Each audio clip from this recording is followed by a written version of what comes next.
I'm Emma Varvaloucas. I'm the executive director of the Progress Network. We're gathering constructive public voices to see what progress we can make together. You can find out more about us at theprogressnetwork.org. And we're here today with Progress Network member Bruce Feiler. He's an author, and Bruce, I kind of want to call you a meaning archaeologist after reading your book, but you can tell me if that's an okay term. I'll take that. So Bruce has written several books, many of them bestsellers, and the most recent bestseller is called Life is in the Transitions, Mastering Change at Any Age, which is what we're going to talk about today. So welcome, Bruce. Thank you so much. Nice to be with you. Yeah. Just to talk about the setup of the book a little bit, you went across the country, interviewed 225 people, and did a kind of life review with them, the high points, the low points, everything in between. You put all this information together, pulled data points from it, and then gave us this book about our lives today and life lessons from all these people. So we're going to get into all of that. But before we do, what drove you to do this project? I think of the heart of this book as talking about these periods that we go through of wrenching change. I call these lifequakes, as you know, and I got interested in this because I went through a lifequake a few years ago. The way I look at my life now is I had what I now think of as a linear life. Okay, I grew up in Savannah, Georgia. I went to college. I moved to Japan and started writing letters home. And when I got back home, everyone said, "I love your letters." I was like, "Great, have we met?" And it turned out they went viral because my grandmother had Xeroxed them and passed them around. Old school viral. This kind of sent me into this life where in my 20s, I traveled and wrote books about Japan and England. In my 30s, I went back and forth to the Middle East, writing a series of books about religion. You and I share that interest in common, walking the Bible. I got married. I had children. And this is sort of the fantasy ascending life that we all would like to have and believe in some ways that we ought to be having. But then in my 40s, I just got walloped by life. A kind of back to back set of disruptive experiences. As you know, first I got cancer. It was so nonlinear that I had an adult onset pediatric cancer in my left femur. That was the year of the Great Recession, and I almost went bankrupt. My family owned a bunch of real estate in Georgia. And then my dad, who has Parkinson's, got very depressed and tried to take his own life 6 times in 12 weeks. And this was an incredibly difficult period. I like difficult conversations, but the conversations in my family were just unhavable in so many ways. But I'm the meaning person, as you mentioned at the outset. And so one Monday morning, I thought, well, here's an idea. What if I send my dad a question? So I sent him a question, emailed it to him. Tell me about the toys you played with as a kid. He thought about it all week, dictated his answers to Siri. And it was the first thing that kind of gave him life. And so I sent another question. Tell me about the house you grew up with. And this went on for years until this man who had never written anything longer than a memo backed into writing an autobiography. And I got very interested in how in times of change and difficulty, we have to kind of rethink and rewrite and update the story of our lives that we tell ourselves. And as I began to tell this story to other people, everybody had a similar reaction and a similar story of their own, right? My wife had a headache, went into the hospital and died. My daughter has an anxiety disorder. My boss tried to take money from me. My brother just got diagnosed with stage 4, whatever it might be. And what everybody was saying was the life I'm living is not the life I expected. I'm living out of life out of order in some way. And this is what kind of stuck in my head. And I called my wife one night and I said, literally no one knows how to tell their story anymore.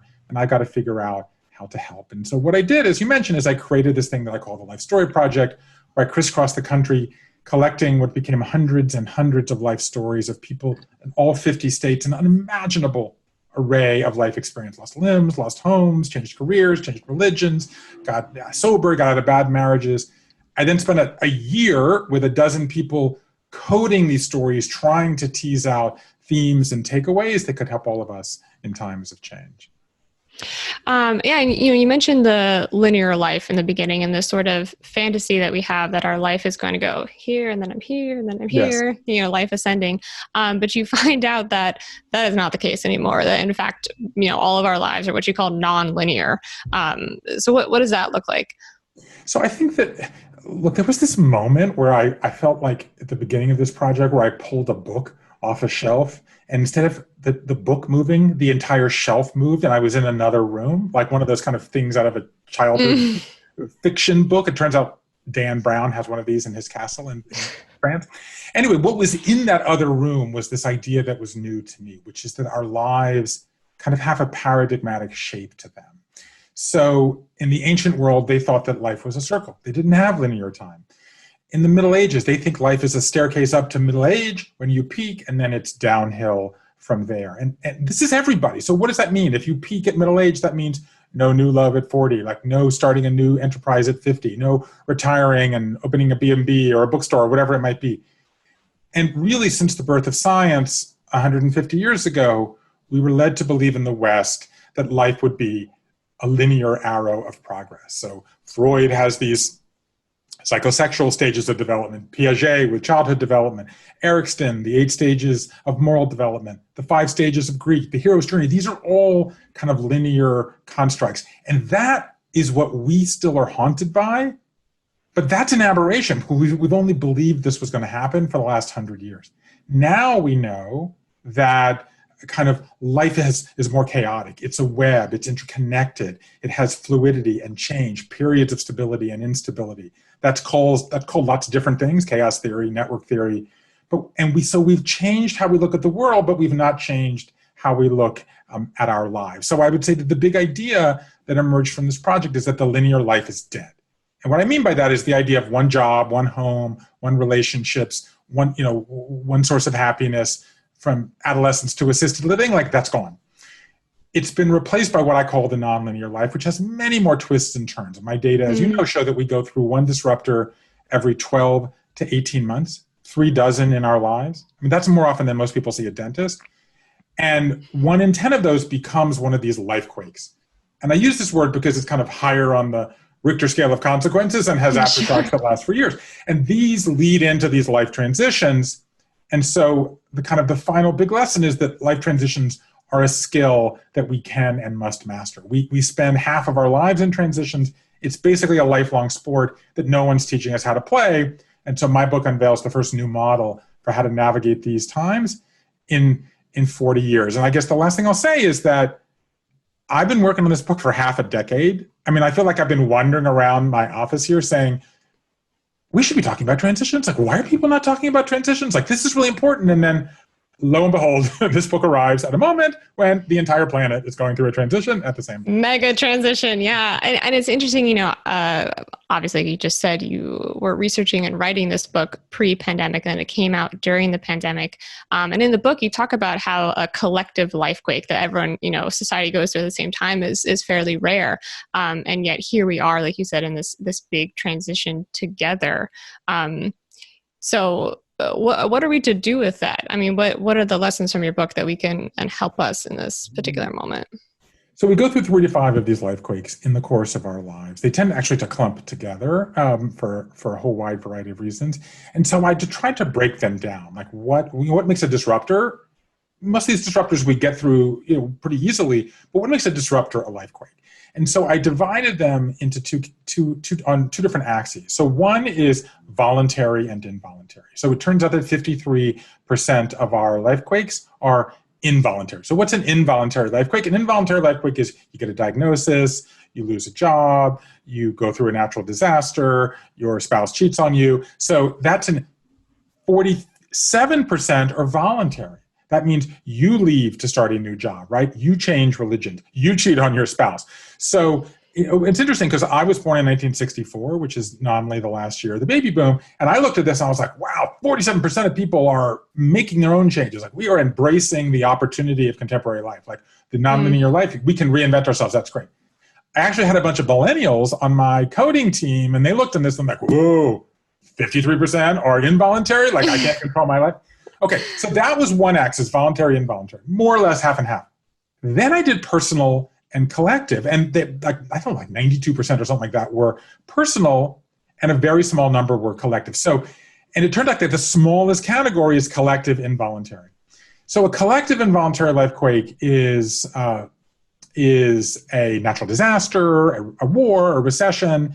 9/11 came up a lot. So there's a throwaway line in my book where I was like, oh, if I had done these conversations 100 years ago, 2 world wars, a depression, we would have had many more collective involuntary lifequakes. Again, lo and behold, here we are. The pandemic is essentially the first collective involuntary lifequake that the entire planet is going through in a century. Mm. But your question was, what do we make of this? And I think that there are beneficial aspects of this, but it's also misleading. The beneficial aspects of this is that we're all going through it together. So I don't have to worry. One of the things that happens when you go through a lifequake is that you feel separated, lonely, kind of cut off, different. I remember when I had cancer, I'd look out my window. I was on crutches for 2 years in my early 40s. And I would look out the window and I'm like, you know how to walk, or you're not on crutches, or you don't have to worry about dying. So you feel separated. Mm-hmm. That actually, in some ways, gives you opportunities for renewal, and we can get into that. But so now we're going through, I look at you, and I don't have to know that much about you. If you're a friend, if you're someone I'm meeting in the street, if you're a colleague, I know that you're going through a lifequake too. What's deceptive about it is that kind of one of the bedrock ideas that emerge from this process is that the lifequake can be voluntary or involuntary, but the life transition that comes out of it must be voluntary. You have to lean in and choose to take the steps. So what's deceptive about it is we're all going through the lifequake together, but the life transition that you're going to go through, that I'm going to go through, that she's going to go through, that he's going to go through are going to be different. So while we're going through it together, actually it's going to affect each of us individually in a different way. Sure. And I'm going to come back to this. I want to backtrack very quickly to what you said about voluntary versus involuntary, and the millennials having a little bit of a different reaction. I'm a millennial, as you probably be able to guess, and I did have that reaction when I read the book. Like I was just like, this is I feel a little scared, And the overall message of the book is positive in what you're saying. Now that you have the wherewithal and the ability to take something out of this transition, make something new.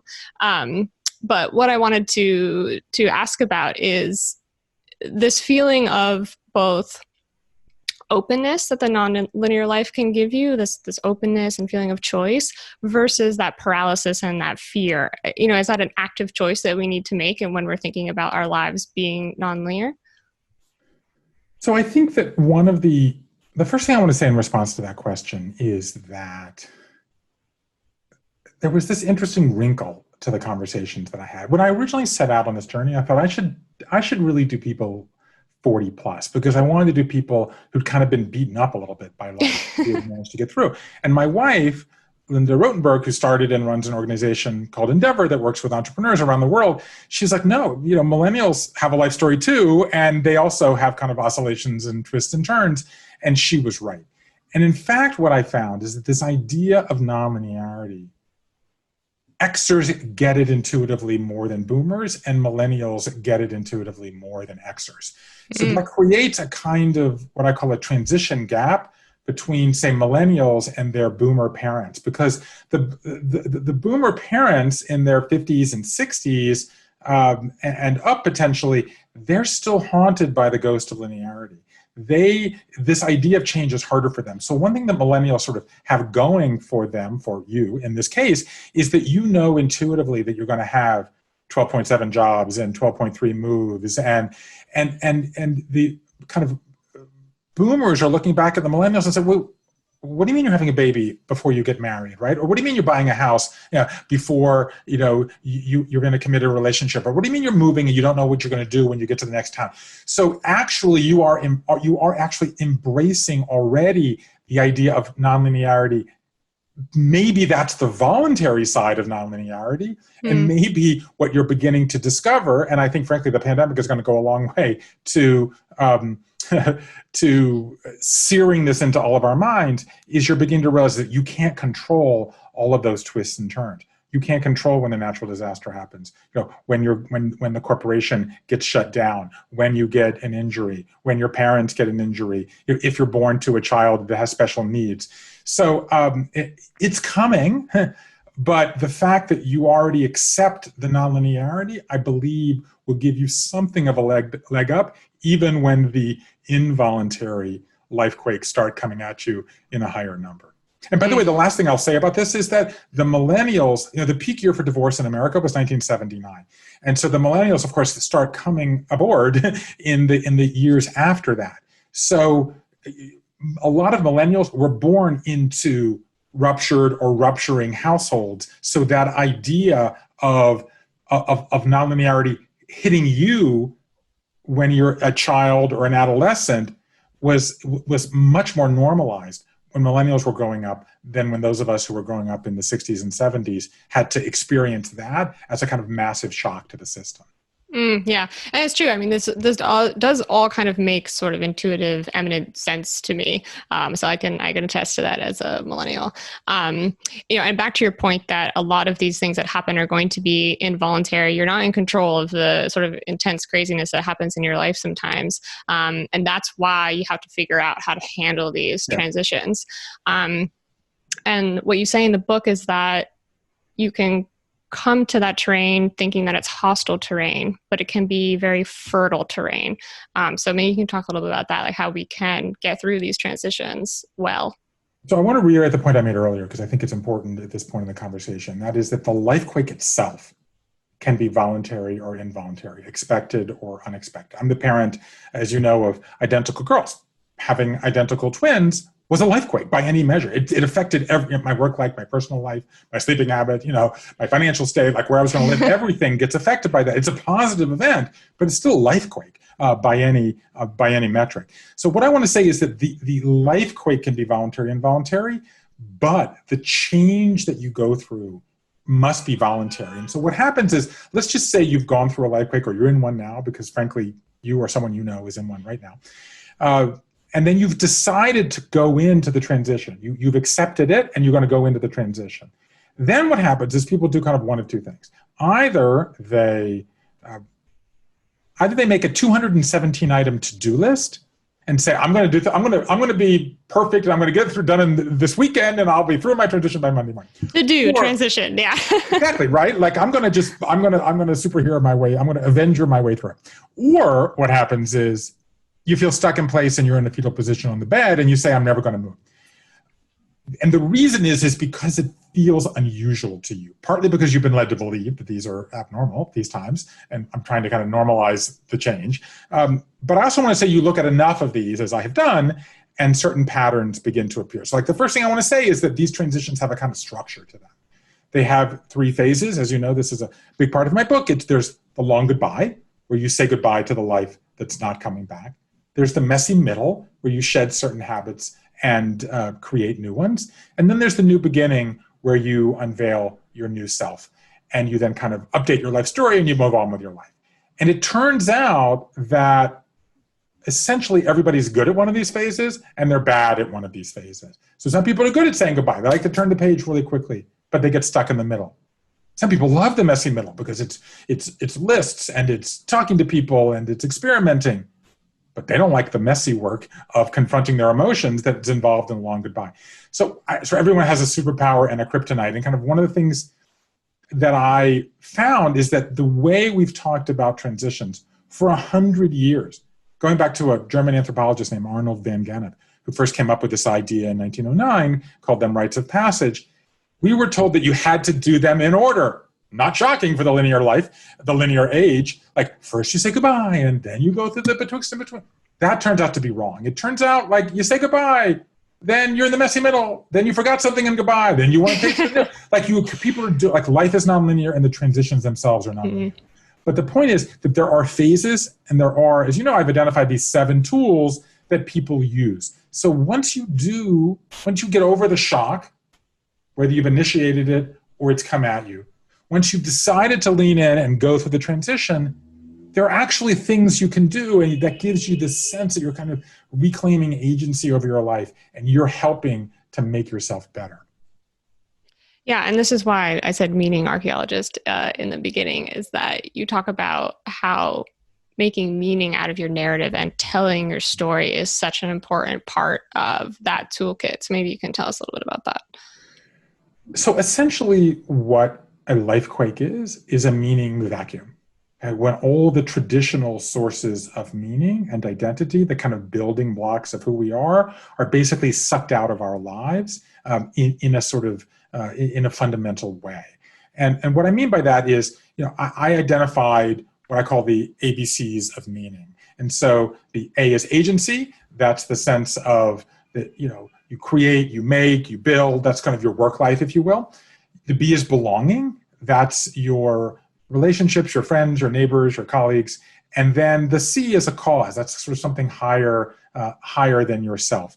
And so each of us has a way that we balance these. I'm, for example, an ABC. I'm a writer or a maker, so I'm agency, then I'm belonging, and then there's cause. My wife, she's very cause-oriented, right? So she's a CAB. We end up in relationships with people that are slightly different. So what happens in the life transition is that all of these get kind of jangled and bubbled up, and we kind of have to rebalance them. So maybe we've been working really hard and we want to spend more time with our family. Maybe we've been a caretaker for a child or an aging parent and we want to do something for ourselves. Maybe we've been giving back and we burn out, okay? And then we want to, be with our families just to kind of reset. So I call this kind of shape-shifting because you're sort of rethinking. I think of the ABCs of meaning as Lady Justice. And instead of having 2 scales, there are 3. And they're kind of pebbles on each. So what you're doing in a meaning vacuum and a life transition is you're kind of readjusting the pebbles so that they're differently weighted in the 3 trays. So, but all of this is fundamentally meaning. What does meaning mean? What meaning is the identity and the purpose and the individual sense of control and the values that we apply to what? To the story that we tell ourselves, right? So fundamentally, the story that we tell ourselves, it doesn't have meaning. Our job is to give these kind of events in our lives and the experiences, put them into narrative form, and then find meaning in that narrative. So the way to think about a life transition is, I'm kind of very fond of this academic phrase from the 80s, which kind of got lost in the rush of ideas I'm trying to revive, which is a lifequake is an autobiographical occasion. When we are called, the phrase originally meant like the first visit to a doctor, right? Or a first date or a job interview where you're kind of telling this, you're having to revisit the story. But that's exactly what a life transition is. Many more experiences than just those limited ones where we have to revisit our story. And fundamentally, our task is to add a chapter to that life story that says, we went through a difficult spell, or we chose to do it, but it was challenging, but we were able to get through it. These are the skills that we honed. These are the lessons we learned about ourselves. And now we're ready to go on into the next chapter of our life story. Yeah. I think a lot of people are sort of going through that self-reflection, that sort of recalculation of the scales and the autobiographical occasion with the pandemic. I feel like you do see stories about this all over the internet where the pandemic has forced us to kind of stop, slow down. And there's this self-reflection that's happening that is hard to do sort of in the process of quote unquote normal life because things are moving so quickly. So I think what the pandemic is a classic lifequake because it's a rupture in the normal where everything that we were routinized to be doing gets overturned, stopped dead in its place. We're forced to work from home. We're forced to rethink our parenting. We're forced to wonder, do I have a job? If it's the job, is it the job that I want to have? Do I need to take time off from my children or from my aging parents? Do I want to live where I'm living? Does my life have meaning in a fundamental way? And so, again, if you look back at the 3 stages here, I think the pandemic, we are collectively struggling with the long goodbye. Because when it first hit, I think we figured we're gonna stay home, we're gonna mitigate, and then we're gonna get back to normal. 2 months, we're done, yeah. By June, by July, by the fall. We now know this is gonna be with us for a year, 2 years, or longer. The impact for sure is gonna be with us for all of that time. So what we need now is a collective experience. And so what do we know about the long goodbye? First of all, it's an emotional experience. You have to confront and accept your emotions. The top 3 emotions people told me that they experience in a life transition is fear. I'm afraid of what's to come. Sad. I miss the old life, or I miss that loved one who was with me, or this having my legs that I've lost in a biking accident or whatever it might be. And then shame, interestingly enough, like I'm ashamed that I'm struggling or I don't have a job, or I'm ashamed to have a child with an addiction or an opioid problem, or I'm ashamed what I did when I was drinking too much. So it's confronting those emotions and then using rituals in some way to kind of say goodbye. And that's what we didn't do. So when you do that, that's the long goodbye. Then you're in the messy middle, which is, I think, where we're going to be for quite a long time. And that involves fundamentally 2 things: shedding certain habits, mindsets, expectation, kind of ways of living. But then that opens up to incredible acts of creativity as you begin to experiment with new ways of being. Do you want to write? Do you want to sing? Do you want to dance? What is the number one thing? It was such a cliche when the pandemic first hit. What's the number one thing people did during the pandemic? Answer, they baked. Like we sourdough'd our way through those original months. You couldn't even get flour or yeast. That's why people were sourdoughing, because you could just use a starter. Well, I was not surprised by this, because this is what people told me in my conversations, is that the act of getting your hands dirty and kneading and making something, right? Or opening a journal and writing a story, or writing a play, or starting to exercise more and work on your body, or singing, or whatever it might be. The act of imagining this new thing that you can create is a way to almost like tell your mind and your body that you can imagine your new self. And that's the larger point that you've been touching on over and over again. The reason my book is called Life is in the Transitions, which is a William James quote from a century ago, is that let's remember these things take a long time, 3 to 5 years on average in my study. 3 to 5 in a lifetime, 4 or 5 years, that's 25 years. That's half of our lives we're spending in transition. If you just look at these as periods to grit and grind and kind of suffer your way through, you're wasting half of your life. If you look at them as difficult periods, but as ultimately periods of growth and renewal, then you're going to make the best of these periods, not just try to get through them and hope they pass as quickly as possible. Right. Yeah, and it's a message that needs to be told with empathy and in the right way, because I confess to being the pandemic hasn't been a cakewalk for me, but to be honest, I have really enjoyed aspects of it. And I think people are a little tired of hearing about my positive feelings about the pandemic. So theirs will come. One last question. One thing that really struck me as I was reading the book was just like the breadth of humanity, because you do get to hear, it's not only just this presentation of this new framework and this toolkit, you get to hear a lot of people's stories, and it really covers the full gamut. You've mentioned a few, during our conversation, that losing a child, drug addiction, cancer, gender transitioning. I mean, it is everything. And I kept flipping back and forth sort of when I was reading the book between these stories are extraordinary, these people are extraordinary, and no, these stories are normal and these people are normal. But I think that maybe you would end up on the latter, that this is to be expected. This is just what life is. Is that right? Well, first of all, you're absolutely right. This is an astonishing array of people that I met and was introduced to.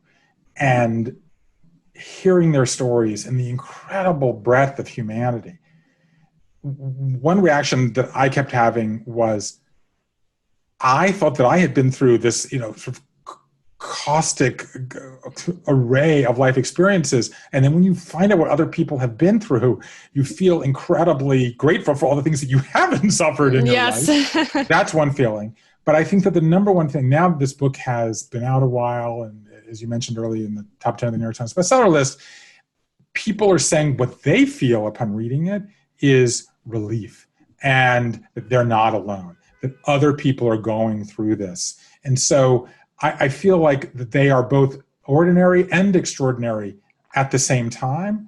And that what I found is that everybody has that. So what would happen to me when I was doing these interviews is I would go in having been told or introduced, like, this is a person who is a 2-time cancer survivor who climbed Mount Everest, or this is a former white supremacist who got out and now helps people leave hate groups. This is someone who was in the Unification Church, okay, and now helps people get out of cults. This is somebody who was an adopted son of a crack baby in Kansas who had his face shot off by the Taliban, had 31 surgeries between the tip of his nose and the tip of his chin. Here's a mom who had 2 children with multiple cancers. I mean, we can go on. Here's a foundling who goes on to become found in a dumpster in North Carolina, becomes a country music star. But I would go in thinking I was expecting this and find some other dimension of their story that turned out to be equally fascinating. And so I learned kind of not to expect too much, because there was a moment in every one of these conversations, all 225 of them, where either the person I was talking to or I would start crying, and then we would have this human connection. And so kind of what I want to say to people out there, to your question of how do people feel, how should we feel, everybody listening to us stayed up late last night worrying about something, got a cup of coffee this morning and looked out the window and was worried about something. If you're not worrying about something yourself, you live with someone or love someone who's worried about something and you want something to do to help them. And what I want to say is I was where you are. And that what I did was go out and meet these people who went through what you're going through, I was going through, and as we just said, a whole gamut of life experiences that I hope neither one of us ever has to face. And they gave me more than just hope. They gave me a sense of that there are things you can do. Like, to me, the big headline from this experience is that transitions work. So 90% of the people I talked to got through their difficult time. Like, life gets you stuck. The transition is actually the mechanism to get you stuck. So whatever you're going through, if you come on this journey and you meet these people, I think you're going to find things you can do tonight, tomorrow, next week, so that we're going to make whatever you're struggling with or whoever you're living with is struggling with go a little bit better and a lot more effectively. We can get through this time. There is help out there, and we can do it together. Absolutely. Yep. So if you want to check out Life is in the Transitions, it's going to be on our books page at theprogressnetwork.org. And of course, you could buy it, across booksellers all over the internet.